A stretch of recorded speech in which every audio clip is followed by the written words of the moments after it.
This is Mark J. Boone, Assistant Professor in the Department of Religion and Philosophy at Hong Kong Baptist University.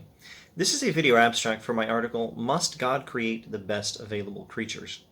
An article published in the journal Philosophia Christi, the journal of the Evangelical Philosophical Society, in the year 2021. Actually, I've been wanting to get this article taken care of since 2005.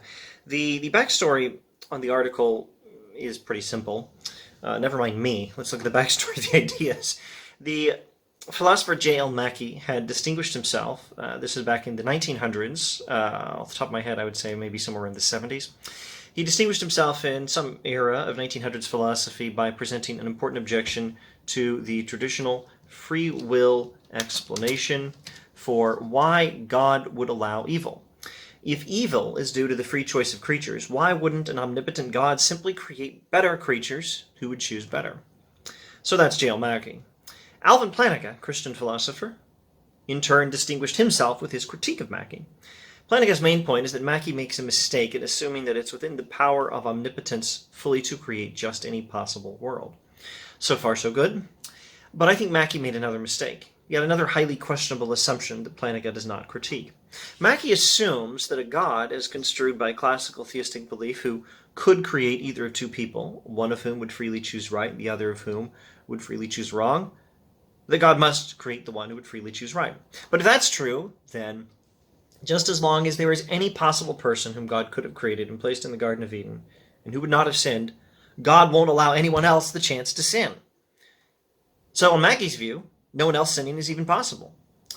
And even that one possible not sinning person doesn't have any possibility of sinning as long as there's someone else who would have sinned given the chance.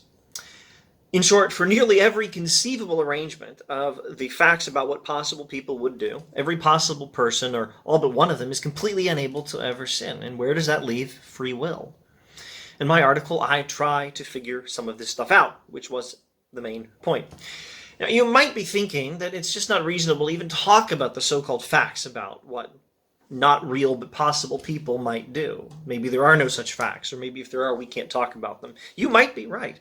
I think that's a respectable position, and there are some other options. I do my best, or at least the best I've been able to do so far in this article, trying to sort it all out.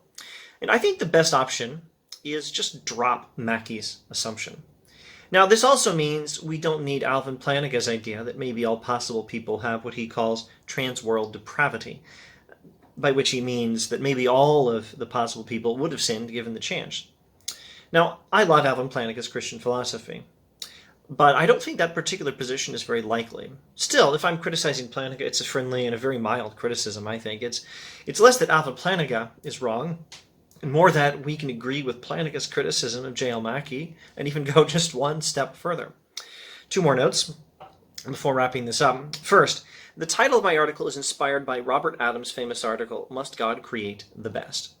And second, I said this is the best I've been able to do so far. Maybe, inshallah, I'll do more later. At the end of the article, I try to summarize our major options. All this time, I've been working with the idea of free will as the ability to do otherwise, which is a very prominent theory on what free will is, and it's Alvin Plantinga's theory. But there are other views on what free will actually is. If we're going to stick with this definition, free will is the ability to do otherwise. We do what we do, but we could have done differently. There was a real possibility of us doing differently. If we stick with that definition of free will, then we might have to consider the possibility that free will is not good only as a means to the end of some freely chosen moral good. Now, that's a very traditional theistic response to the problem of evil. Why would God let bad things happen? Well, as God himself says in the wonderful film Time Bandits, I think it has something to do with free will. And the traditional perspective is, without a whole lot of further analysis, at least that I can remember ever encountering, God gives us free will because that's useful as a means to the end of freely chosen moral good, which is valuable. Freely chosen moral good is worth the risk of sometimes us going wrong. And we might even say it's worth us sometimes going wrong, that sometimes we go right freely. All right, so in my analysis of this, and assuming it really is possible to talk usefully about the facts about what merely possible people might do, we might have to consider the possibility that free will is not good only as a means to the end of some freely chosen moral good, but also for some other reason, or even just good in itself. Now, this is an idea I might inshallah, explore in the future. I think I've stumbled on a promising insight. If human beings are made in the image of God, and if part of that involves creatively developing creation in God's name, then maybe that creativity requires some ability to do otherwise than as we do. Can you have creativity without free will, understood as the ability to do otherwise? And is the image of God not the representative of God on earth? And does that not involve some responsibility to exercise creativity in cultivating creation?